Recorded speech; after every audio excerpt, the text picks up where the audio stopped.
As a first officer for CityJet, Andy Ferrington spends time working with flight planning and aircraft systems, but he also knows firsthand the impact of charitable work. After several stints volunteering in various countries, Andy spent time in Africa in July of 2010 on a conservation project with Global Vision International. He was working with food security and assisting the locals to find alternate livelihood solutions to the now illegal poaching. This is an organisation in there working with the communities to promote them with another means of an income to provide for their family and provide food. So we were down there assisting them in construction and various capacity building and training and teaching within the communities.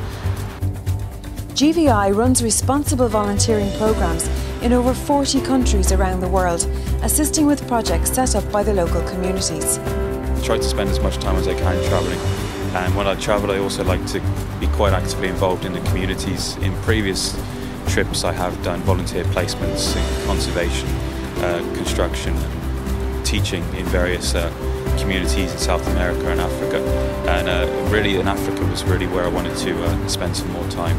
So this is why I found Global Vision International, that offered short-term projects that you could go down and volunteer for on your time out from work, and it just fit perfectly with dates and what I wanted to do.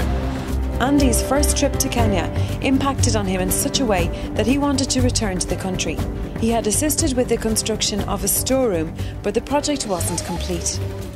The project was to source what's called a poacher mill, which is a machine that would grind the grain into grain flour, which is the staple food source of the entire region of that part of Africa. The actual machine costs about €1,000. Half of it had been raised by the charitable trust which Global Vision International would be promoting. The remaining half was short, and I asked CityJet if they'd be interested in a donation. They very kindly gave in the final €500 needed to complete the project. On top of completing the poacher mill, Andy had additional plans for his return trip to Kenya. We actually came up with the idea that we spend so much time in hotels as crew. We have available to us a free pen every time we go into a hotel, and the schools down there are massively short of such basic resources that we really do take for granted over here in Europe. So I actually started a Pens for Africa campaign, and all my friends, family and staff and CityJet crew members were kindly donating pens, rulers, pencils, stationery, reading books, children's toys, educational toys and games. And I collected all of these in the office, and we took them down. We managed to fill up a bag. We totaled about 32 kilograms of pens in the end, that we took down to Mombasa, which is the centre for the projects down there. And at one particular school we managed to take a group of pens and stationery to the primary school.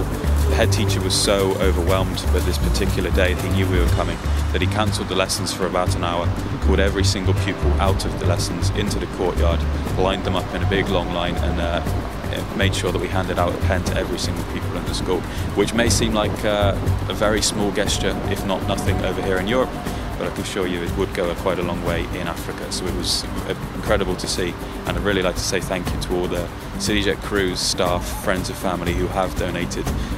What's such a basic thing that really has made a difference. Our main objective is to see our communities self-sustainable.